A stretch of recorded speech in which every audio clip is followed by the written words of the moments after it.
All right, well, everyone is now asking what's next for TikTok, right? The Supreme Court heard a last-ditch appeal from the immensely popular online platform and its China-based parent company, ByteDance. But the argument seemed to have left justices troubled that the popular social media app is more than funny videos, with the future of TikTok's ownership now hanging in the balance. There's a bid set now to buy TikTok's U.S. assets. For more, we want to bring in someone that you may recognize from ABC's hit series Shark Tank. We have investor and chairman of O'Leary Ventures, Kevin O'Leary. Mr. Wonderful, thank you so much for being with us today. Okay, so you're joining Project Liberty, founded by former LA Dodgers owner Frank McCourt's bid to purchase TikTok. Curious, what catches your eye about this platform, and how would you make it different? Well, there were many syndicates thinking of bidding for TikTok when this whole issue started 2 years ago. I was one of them. Frank was another.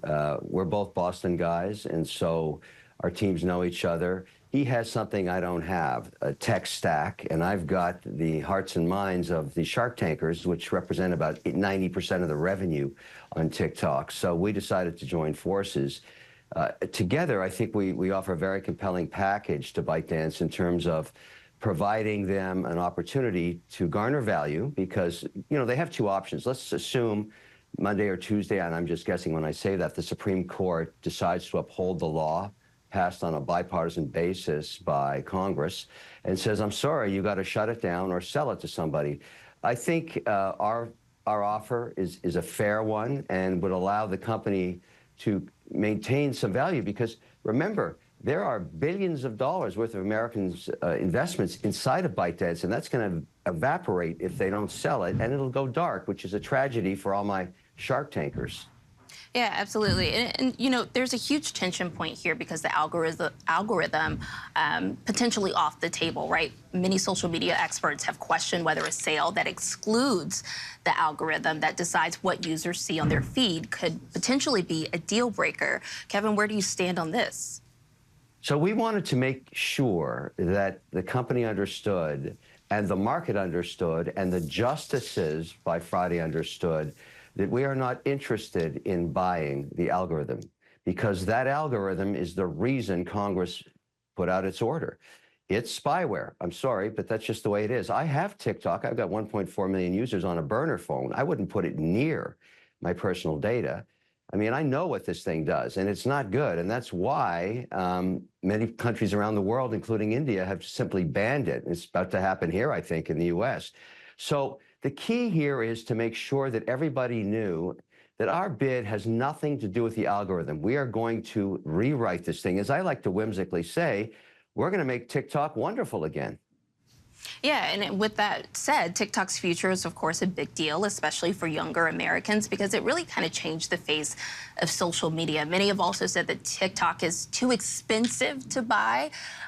What is your take on this, and how much are you and Frank McCourt willing to put down for this?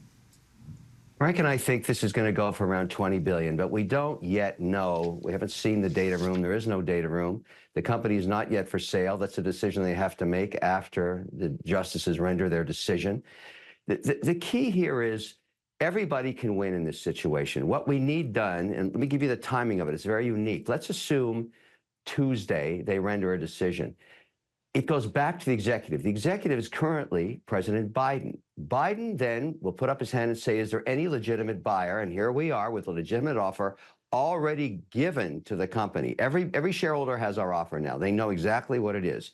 And that gives him the right, inside Congress's order, to extend the period for 90 days. That's what we seek. So we keep it lit up for another 90 days. And then at 12:05 on the morning of January 20th, we're working for Trump because he becomes a new president. So it's very important that we communicate, and have done so with both administrations. They both know what we're up to. They've both been informed. I will see President Trump again tonight at Mar-a-Lago. I want to make sure his entire cabinet understands we're ready to cooperate with him any way he wants, because we have to have the government on side with the way we're going to rewrite this to assure everybody that this is not going to be spyware. This will be an American syndicate, and we will adhere to the laws. And the key to that is We think we get a lot more than 170 million users. If you knew with certainty, and you're a parent, and you know with certainty, and you trust Frank and I, and you should, you can load this onto your phone again for your kids. And I really care about those 6 million businesses. I am their advocate. I walk up and down the hill in Washington supporting small business. Everybody knows that. And I think a lot of them trust me. And here's the other offer I'm making them as we speak. If you want to join me in this investment, you can. I'll make a portion of it available to you. If you want to put in $100, $1,500, $2,000 and be my partner under the same terms, I'll make that happen for you with equity crowdfunding. So I'm trying to make everybody happy and move this thing forward. And so is Frank. And we hope we can do this next week.